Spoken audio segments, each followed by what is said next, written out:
Hello friends, welcome back to our YouTube channel. आप सभी का मेरे यूट्यूब चैनल में स्वागत है। आप सभी लोगों ने शैशवावस्था चैप्टर पढ़ लिया है और आज आप सभी को बाल्यावस्था चैप्टर पढ़ना है। ठीक, तो बाल्यावस्था पढ़ने से पहले आपको शैशवावस्था की विशेषताएं पता होनी चाहिए। इससे होगा ये कि आप जब बाल्यावस्था की विशेषताएं पढ़ेंगे तो शैशवावस्था की विशेषताओं को लिंक करके आप पढ़ेंगे तो आपको पढ़ने में आसानी होगी। ठीक, आप बेहतर तरीके से समझ पाएंगे और साथ ही साथ ये समझ पाएंगे कि जब आप बाल्यावस्था में गए तो कौन कौन से शारीरिक परिवर्तन हुए, मानसिक परिवर्तन हुए, किस तरीके से हुए, ये जानने में आपको आसानी होगी। ठीक, वहीं जब आप किशोरावस्था में जाएंगे तो आपको शैशवावस्था और बाल्यावस्था की विशेषताएं पता होनी चाहिए। इससे होगा क्या कि आप समझ पाएंगे कि मानसिक विकास किस तरीके से हुआ है, शारीरिक विकास किस तरीके से हुआ है और संवेगात्मक विकास किस तरीके से हुआ है। ठीक है, तो ये सारे फैक्टर्स आप जान पाएंगे जब आपको विशेषताएं पता होंगी। ठीक, कि किस तरीके से एक अवस्था से दूसरी अवस्था में जाते हैं तो विकास जो है किस तरीके से परिवर्तित होता है। ठीक, आई होप यहाँ पर आप समझ गए होंगे। आपकी जो शैशवावस्था है जिसका आपका टाइम कब से कब तक माना जाता है, शैशवावस्था का आपको टाइम पता होना चाहिए, इंपॉर्टेंट बनता है। ठीक, शैशवावस्था का जो टाइम है वो आपका 0 से 6 वर्ष माना जाता है। ठीक, वहीं आपका जो बाल्यावस्था का टाइम है वो आपका माना जाता है, बाल्यावस्था का टाइम आपका 6 से 12 वर्ष माना जाता है। ठीक, तो आप यहाँ पर समझ गए होंगे कि पहले आपकी शैशवावस्था आती है, वहीं फिर दूसरे नंबर पर आपकी बाल्यावस्था आती है। ठीक है, विकास की अवस्थाओं में पहले आपकी शैशवावस्था आती है, फिर आपका बाल्यावस्था आता है। ठीक, जब शैशवावस्था से बाल्यावस्था में आप जाते हैं तो आपको परिवर्तन देखने को मिलते हैं। ठीक, यही सारे परिवर्तनों का अध्ययन आप लोग करते हैं। ठीक है, तो जो ये शैशवावस्था है ये आपकी विकास की नींव कहलाती है। क्या कहलाती है? विकास की नींव कहलाती है, क्योंकि जो विकास का बेस है वो यहीं से तैयार होता है, आपकी शैशवावस्था से। ठीक, फिर इस विकास के बेस पर जो आधारशिला का काम करता है वो आपका बाल्यावस्था करता है। क्या करता है? बाल्यावस्था आपका इस जो विकास की नींव है इस पर आधारशिला का काम करता है। ठीक है, आगे आप पढ़ेंगे कि कुछ मनोवैज्ञानिक आए, अपनी अपनी इन्होंने वर्गीकरण दिए कि किसी ने जो है 4 अवस्थाएं मानी हैं, किसी ने 3 मानी है, किसी ने 2 मानी है। तो आपकी जो रॉस है, रॉस ने मानव विकास की कितनी अवस्थाएं मानी है? 4 अवस्थाएं मानी हैं। वहीं आपकी शैले ने विकास की कितनी अवस्थाएं मानी है? 3 मानी है। और आपकी खाल्सनेक ने सबसे ज़्यादा अवस्थाएं मानी हैं, वो भी कितनी? 8। आप एज्यूम भी नहीं कर पाएंगे कि इतनी ज़्यादा अवस्थाएं आपकी हो सकती हैं, लेकिन आपको पढ़ने को मिलेंगी। ठीक, तो इन्होंने खाल्सनेक ने टोटल विकास की अवस्थाएं, मानव विकास की अवस्थाएं कितनी? 8 मानी है। वहीं रॉस ने 4 मानी है और शैले ने आपकी 3 मानी है। ठीक, याद रखना है, कम से कम आप नंबर तो याद रख ही लीजिए कि रॉस ने आपने 4 मानी है, शैले ने 3 मानी और सर्वाधिक आपकी खाल्सनेक ने मानी है। ठीक, तो आपकी जो रॉस है उन्होंने आपकी विकास की अवस्थाएं कौन कौन सी मानी है? इन्होंने सबसे पहला माना है आपका शैशवावस्था 1 से 5 वर्ष। ठीक, आरंभिक या पूर्व बाल्यावस्था 3 से 6 वर्ष, उत्तर बाल्यावस्था 6 से 12 वर्ष और किशोरावस्था का टाइम इन्होंने 12 से 18 वर्ष माना है। ठीक है, शैशवावस्था की इन्होंने मानी है 1 से 5 वर्ष मानी है। इसी शैशवावस्था में आपका जो 1 से 5 वर्ष होता है, 1 से 5 वर्ष, 1 से 5 वर्ष में आपका जो 3 से 6 है, इन्होंने 3 से इधर से 3 कंप्लीट कर लिया और 5 के बाद जो 6 आएगा, इन्होंने इस काल को आरंभिक या पूर्व बाल्यावस्था माना है। ठीक, जैसे आपका 0 से 6 ईयर, जो 0 से 6 वर्ष का टाइम है वो आपका शैशवावस्था का है, आप सभी को पता है। ठीक, तो इस 0 से 6 में आपका जो, इधर समझा देती हूँ मैं अच्छे से आपको, 0 से 6 वर्ष का टाइम माना जाता है आपका शैशवावस्था। ठीक है, तो एक होता है 0 से 3, फिर दूसरा होता है आपका 3 से 6। तो ये जो 3 से 6 वाला है इसको पूर्व बाल्यावस्था भी कहा जाता है। आप सभी को पता होगा कि इसको पूर्व बाल्यावस्था कहा जाता है, क्योंकि 6 से 12 में आपका बाल्यावस्था शुरू हो जाती है, इसीलिए इसको पूर्व बाल्यावस्था या आरंभिक बाल्यावस्था भी कहा जाता है। ठीक, तो आई होप यहाँ पर आप अच्छे से समझ गए होंगे रॉस का वर्गीकरण। नेक्स्ट आपका है शैले के अनुसार। तो शैले ने जो है आपकी 3 अवस्थाएं मानी हैं व्यक्ति के विकास की। कौन कौन सी? इन्होंने शैशवावस्था 1 से 5 वर्ष मानी है, वहीं बाल्यावस्था 5 से 12 वर्ष मानी है और किशोरावस्था 12 से 18 वर्ष मानी है। शैले का आपको याद रखना है। ठीक, वहीं खाल्सनेक का बहुत ज़्यादा डिफरेंट है, तो आपको याद बना रहेगा क्योंकि इनको बहुत ज़्यादा डिफरेंट हो। इन्होंने 8 विकास की अवस्थाएं मानी। कौन कौन सी आप देखेंगे? जैसे इन्होंने पहली जो अवस्था मानी है वो मानी है कि पूर्व जन्म काल, या इसको गर्भधान से जन्म तक या प्री नटल एज भी कहा जाता है। क्या कहा जाता है? प्री नटल काल भी कहा जाता है। ठीक है, तो इसका जो इन्होंने टाइम माना है वो कब से कब तक माना है? इन्होंने माना है जन्म से 3 सप्ताह या 4 सप्ताह तक, मतलब जब बच्चे का जन्म होता है जन्म से 3 सप्ताह तक। ठीक, 3 सप्ताह का मतलब क्या हुआ? 21 दिन तक, मतलब जो 21 दिन तक या फिर 28 दिन तक इन्होंने क्या माना है? 28 से 21 दिन तक इन्होंने जो है पूर्व जन्म काल की अवस्था माना है। ठीक, जिसे इन्होंने प्रीनटल काल भी कहा है। ठीक है, इन्होंने दूसरी अवस्था मानी है आपकी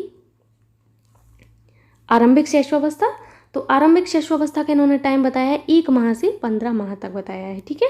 वहीं इन्होंने उत्तर शैशवावस्था का टाइम बताया है 15 माह से 30 माह तक बताया है, ठीक है। पूर्व बाल्यावस्था इन्होंने 2.5 वर्ष से 5 वर्ष तक मानी है, 2.5 का मतलब है 2.5, ठीक है। मध्य बाल्यावस्था का टाइम इन्होंने 5 से 9 वर्ष माना है। उत्तर बाल्यावस्था इन्होंने 9 से 12 वर्ष माना है। वहीं किशोरावस्था 12 से 15 वर्ष, और आपका उत्तर किशोरावस्था इन्होंने 15 से 21 वर्ष माना है, ठीक है। तो यहाँ पर आपने पढ़ा रॉस के अनुसार विकास की जो अवस्थाएं हैं वो 4 मानी है, और वहीं सेले ने 3 और आपकी कॉल्सनेक ने 8 मानी है। लेकिन अध्ययन की दृष्टि से आपकी जो अवस्थाएं हैं वो बेसिकली कितनी है, 3 है। आपको वही याद रखनी है, ठीक है। जैसे आपका पहला माना गया है शैशवावस्था, ठीक है। दूसरा आपका माना गया है बाल्यावस्था, और आपका तीसरा माना गया है किशोरावस्था, ठीक है।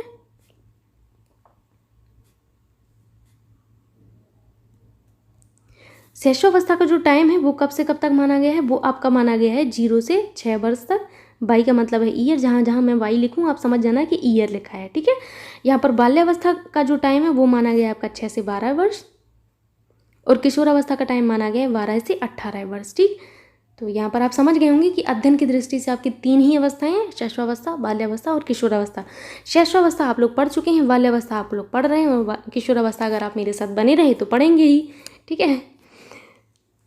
अब आपको एक चीज़ और याद रखनी है, जो आपकी बाल्यावस्था है, बाल्यावस्था को 3 अवस्थाएं कहा जाता है। कौन कौन सी अवस्थाएं कहा जाता है, चुस्ती की अवस्था कहा जाता है, या चुस्ती की आयु कहते हैं जिसे, ठीक है। क्या क्या, चुस्ती की आयु कहा जाता है, ठीक है। क्योंकि इस आयु में बालक बहुत मनमौजी होता है, ठीक है, बहुत ज़्यादा मनमौजी होता है, इसी वजह से इसको चुस्ती की आयु कहा गया। वहीं गंदी आयु भी कहा गया, ठीक। गंदी आयु क्यों कहा गया, क्योंकि बालक जो है खेल का दीवाना होता है इस अवस्था में, ठीक। गंदी आयु भी कहा गया, ठीक। और आपका एक और कहा गया समूह की आयु, ठीक। 3 इसको आयु कहा गया, या 3 अवस्थाएं कहा गया, ठीक है।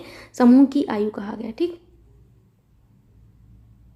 तो यहाँ पर आप समझ गए होंगे कि गंदी आयु कहा गया, चुस्ती की आयु कहा गया, और वहीं समूह की आयु कहा गया, ठीक है। तो चुस्ती की आयु आप समझ गए कि चुस्ती की आयु क्यों कहा गया, क्योंकि इस आयु में बच्चा जो है, बाल्यावस्था में बच्चा बहुत ज़्यादा मनमौजी होता है, ठीक है। गंदी आयु क्यों कहा गया, बच्चा खेल का दीवाना होता है इस अवस्था में, ठीक है। बाल्यावस्था में बालक जो है खेल का दीवाना होता है, ठीक है।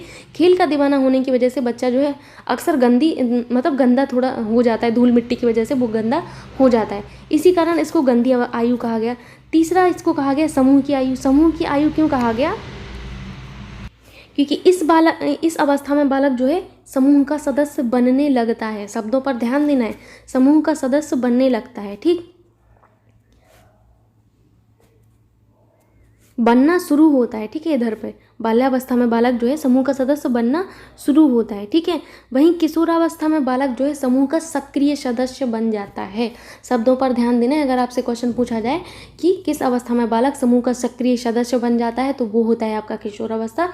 वहीं समूह का सदस्य बनना शुरू होता है आपका बाल्यावस्था में, ठीक है। आपको याद रखना है ये सारी चीज़ें, ठीक। तो आपका यही लिखा हुआ है यहाँ पर कि बाल्यावस्था को चुस्ती की आयु, गंदी आयु, समूह की आयु कहा जाता है, ठीक। अब आपको पढ़ना है बाल्यावस्था की विशेषताएं, जो कि बहुत ही ज़्यादा इंपॉर्टेंट हैं, क्योंकि इससे प्रश्न जरूर बनते हैं, ठीक। कि बाल्यावस्था की विशेषताएं निम्नलिखित में से कौन सी नहीं है, तो आपको बाल्यावस्था की विशेषताएं पता होनी चाहिए।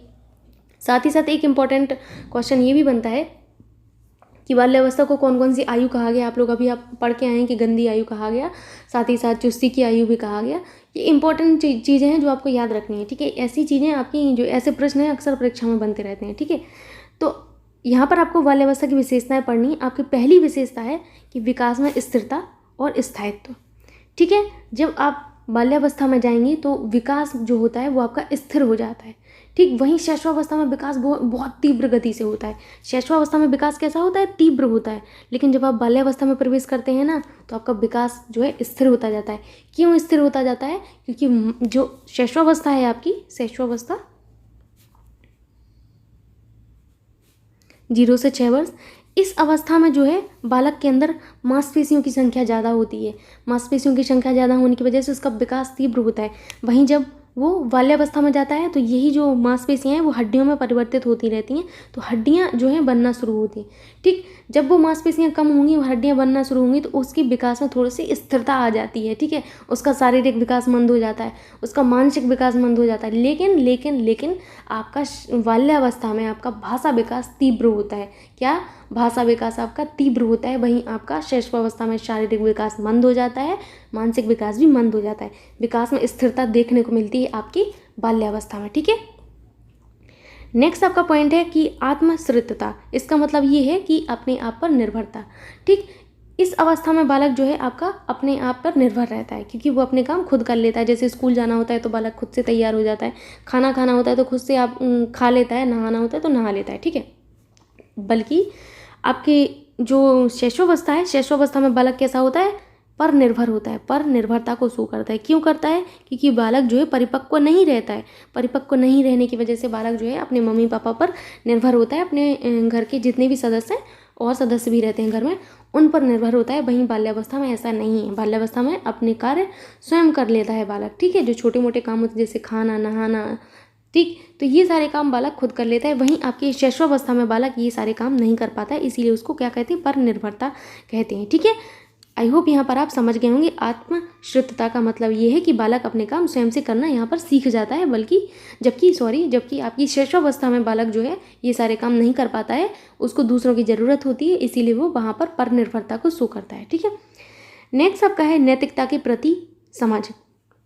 ये बहुत इम्पोर्टेंट जो विशेषता है बाल्यावस्था की वो यही है, नैतिकता के प्रति समझ।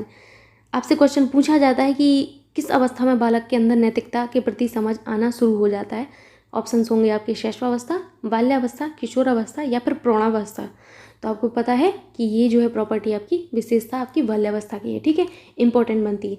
अब ये तो हमने पढ़ लिया कि नैतिकता के प्रति समझ आ जाती है इस अवस्था में, बाल्यावस्था में। लेकिन नैतिकता होता क्या है? ठीक है, आखिर ये क्या है नैतिकता जिसके प्रति समझ आ जाती है बाल्यावस्था में बालक में? तो नैतिकता जो है एक अंतर्मन की आज्ञा होती है, जो अंतर्मन को आज्ञा देती है। ठीक है, क्या है? अंतर्मन की आज्ञा।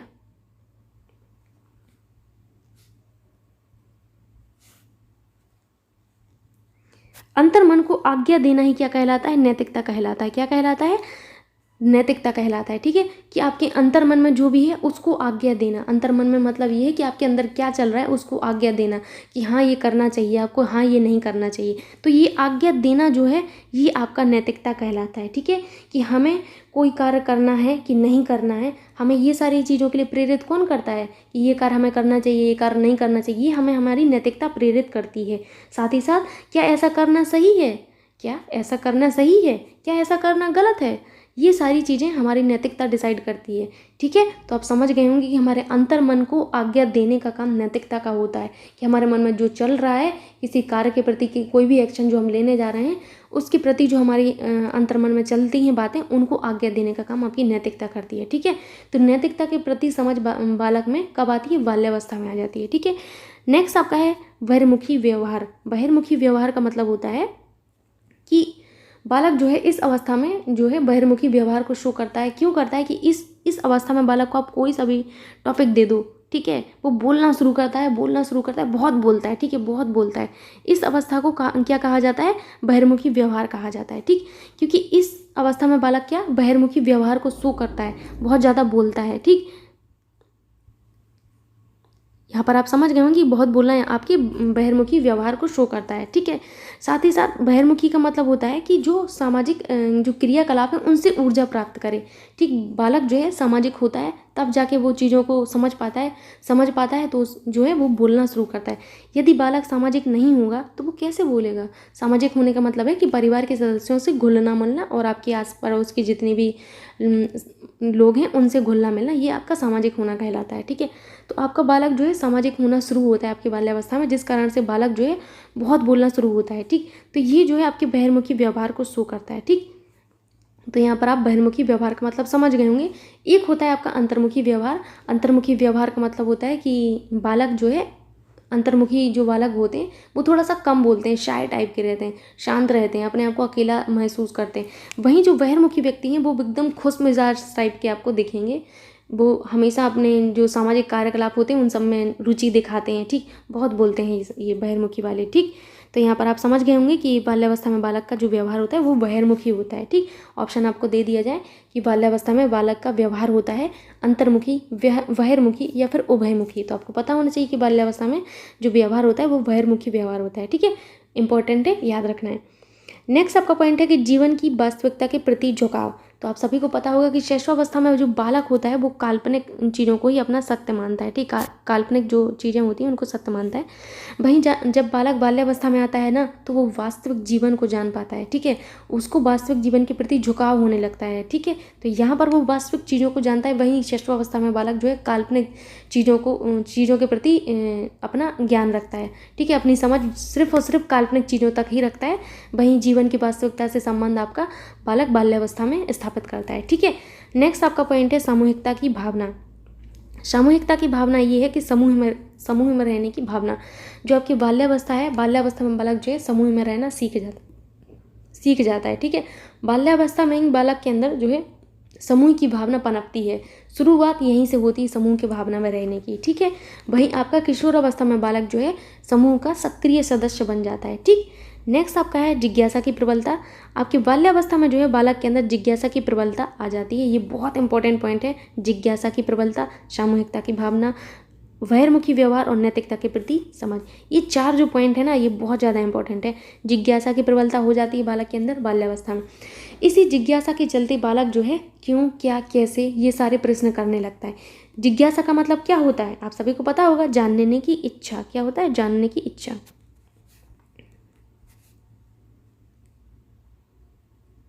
ठीक। जानने की इच्छा, इसी को क्या कहते हैं? जिज्ञासा को। जिज्ञासा को ही कहते हैं क्यूरियोसिटी, ठीक है। क्यूरियोसिटी का मतलब होता है जिज्ञासा। तो जिज्ञासा क्या होती है? जानने की इच्छा। जानने की इच्छा मतलब कोई भी चीज़ आपके सामने है, मान के चलो अगर आपके सामने कोई साउंड ही है, ठीक है, तो उस साउंड के बारे में जानना, मम्मी ये क्या है, मम्मी ये कैसे है, मम्मी ये सब क्या है, उसको उस चीज़ के बारे में, उस साउंड के जितने भी क्वेश्चन होंगे वो सारे कर लेगा, ठीक। तो ये होता है जिज्ञासा। बालक के मन में आता है अरे मम्मी ये कैसे बजता है। तो ये जो चीज़ें हैं उसकी जिज्ञासु प्रवृत्ति के कारण उसके अंदर आ रही हैं और हम लोग उसके सवालों के जवाब नहीं दे पाते हैं, ठीक। तो उस टाइम बालक को हमें डांटना नहीं चाहिए कि क्या तुम ये सवाल करते रहते हो, ये सब क्या सवाल करते रहते हो, इस तरीके से डांटना नहीं चाहिए। क्यों नहीं डांटना चाहिए बालक को? क्योंकि बालक में बाल्यावस्था में जिज्ञासा की प्रवृत्ति पाई जाती है। उसी जिज्ञासा के चलते बालक जो है क्यों क्या और कैसे जैसे प्रश्न करता रहता है, ठीक है। आई होप यहाँ पर आप समझ गए होंगे। नेक्स्ट आपका पॉइंट है कि खेल और समूह में भाग लेना। जो बालक है आपका, वो आपका बाल्यावस्था में खेल के प्रति जो है लगाव रखता है, खेल की भावना उसमें बहुत ज़्यादा पाई जाती है, ठीक है। साथ ही साथ समूह में भाग लेना शुरू कर देता है, ठीक। नेक्स्ट आपका पॉइंट है काम प्रवृत्ति का सुषुप्त होना। आप सभी को पता होगा कि श्रेष्ठावस्था में बालक जो है कामुकता को शो करता है, ठीक। मतलब अल्प मात्रा में शो करता है, ऐसा नहीं है कि बहुत ज़्यादा प्रबल होता है। उस टाइम उसकी जो काम प्रवृत्ति की भावना है वो थोड़ी सी दुर्बल होती है, ठीक। वहीं बाल्यावस्था में जो है बालक की जो काम प्रवृत्ति है वो सुषुप्त हो जाती है। सुषुप्त का मतलब है मंद हो जाती है, क्षीण हो जाती है, ठीक।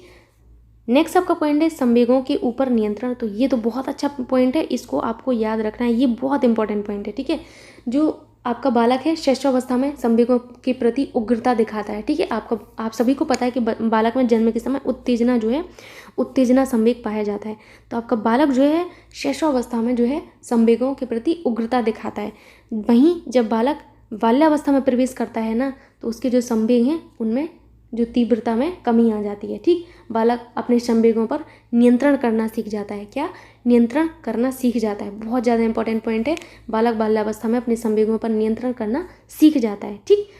वहीं जब बालक किशोरावस्था में जाता है तो उसके संवेग जो है ना प्रचंड अवस्था में होते हैं। कैसे होते हैं? प्रचंड अवस्था में होते हैं। तो आई होप यहाँ पर आप सारी विशेषताएं अच्छे से समझ चुके होंगे, ठीक। आपकी जो बाल्यावस्था है उसको खेल की अवस्था कहा जाता है, आप सभी को पता है। वहीं आपकी जो शैशवावस्था है उसको खिलौनों की अवस्था कहा जाता है। याद रखना है, आपका जो बाल्यावस्था है खेल की अवस्था कहा जाता है इसको, क्योंकि इस अवस्था में आपका जो बालक होता है वो खेल का दीवाना होता है, एकदम खेल के प्रति पागल रहता है। आपने देखा होगा कि बाल्यावस्था का बालक अक्सर बाहर रहता है, जैसे ही होमवर्क खत्म हुआ ना कि तुरंत बाहर पहुंच जाएगा। ठीक, मम्मी खाना लेके आ नहीं पाएंगे, वो बाहर खेलता हुआ मिलेगा। ठीक है, वो आएगा कब? जब उसको दो लोग लेने जाएंगे, चलो बेटा चलो खाना खा लो, चलो बेटा चलो हम तुम्हें फ़ोन दे रहे हैं, फ़ोन देख के खाना खा लो, तब बालक तुरंत आ जाएगा। ठीक है, तो आपका जो बालक है वो खेल की अवस्था को शो करता है बाल्यावस्था में। ठीक है, वहीं शैशवावस्था का जो बालक होता है, शैशवावस्था का, वो खिलौनों की अवस्था कहलाती है। शैशवावस्था जो है आपकी खिलौनों की अवस्था कहलाती है। क्यों कहलाती है खिलौनों की अवस्था? क्योंकि इस अवस्था में आपका बालक जो है खिलौनों से खेलता है। ठीक, उसके जो मेन जो चीज़ें होती हैं उसके खिलौने ही होते हैं, वो खिलौनों में ही अपना गुम रहता है। अगर आप उसको 4 खिलौने दे दो, बिठा दो, बैठा बैठा उन्हीं खिलौनों में जूझता रहता है। ठीक, खेलता रहता है अपने में, उसको ज़रूरत नहीं होती फिर किसी की, खिलौने हैं, सब कुछ है। ठीक, इसीलिए आपकी बाल्यावस्था को खेल की अवस्था, वेरी वेरी इंपॉर्टेंट, खेल की अवस्था। वहीं शैशवावस्था को खिलौनों की अवस्था कहा जाता है। क्या? खिलौनों की अवस्था कहा जाता है। ठीक है, चलते हैं नेक्स्ट पॉइंट पर। नेक्स्ट आपका है कि बाल्यावस्था में शारीरिक विकास, बहुत बहुत ज़्यादा इंपॉर्टेंट है बाल्यावस्था में शारीरिक विकास। क्योंकि जैसे ही आप शैशवावस्था से बाल्यावस्था में जाएंगे तो बाल्यावस्था में आपका जो शारीरिक विकास है वो मंद हो जाता है। वहीं आपके शैशवावस्था में आपका जो शारीरिक विकास है वो तीव्र होता है। ठीक है, शैशवावस्था में शारीरिक विकास कैसा होता है? तीव्र होता है। और जब बाल्यावस्था में आप जाएंगे तो बाल्यावस्था में आपका विकास जो होता है, शारीरिक विकास, ठीक है, वो कैसा हो जाता है? मंद हो जाता है। ठीक है, ठीक, तो आपका जो बाल्यावस्था का वो टाइम है वो क्या है, मैं आपको बताती हूँ। यहाँ पर आपका बाल्यावस्था का टाइम है 6 से 12 वर्ष। इस 6 से 12 वर्ष को 2 कैटेगरी में डिवाइड किया गया है। एक होता है आपका 6 से 9 वर्ष, दूसरा होता है आपका 9 से 12 वर्ष। जो आपका 9 से वर्ष वाला टाइम है इसको कहा गया संचय काल। वहीं आपकी 9 से 12 वाले काल को कहा गया परिपाक काल। बहुत ज़्यादा इंपॉर्टेंट है, इसको याद रखना है। ठीक, परिपाक काल आपकी 9 से 12 वाली वर्षों को कहा गया। ठीक, तो जो आपका संचय काल होता है, संचय काल में जो है आपकी बालिकाओं का भार बालकों से कम होता है। ध्यान देना है बात पर, क्या बोला है मैंने कि जब आपका संचय काल होता है, संचय काल में बालिकाओं का भार बालकों से कम होता है। वहीं परिपाक काल में बालिकाओं का भार बालकों से अधिक होता है। ठीक है, यहाँ पर बालिकाएं अधिक होती हैं, मतलब बालिकाओं का भार बालकों से अधिक होता है। वहीं संचय काल में बालिकाओं का भार बालकों से कम होता है। ठीक है, तो जो शारीरिक विकास है आपका, आप समझ गए होंगे कि इस अवस्था में आपका शारीरिक विकास मंद हो जाता है। क्यों हो जाता है शारीरिक विकास मंद? क्योंकि आपकी शैशवावस्था में मांसपेशियाँ ही मांसपेशियाँ होती हैं बालक के अंदर। वहीं जब वो आपका बाल्यावस्था में प्रवेश करता है तो उसकी मांसपेशियाँ जो है हड्डी में परिवर्तित होने लगती हैं, जिस कारण से उसका शारीरिक विकास मंद होने लगता है। ठीक है, चलते हैं हरलोक के शब्दों में क्या है। हरलोक ने कहा है कि बाल्यावस्था का समय धीमा और अपेक्षाकृत एक रूप वृद्धि का होता है।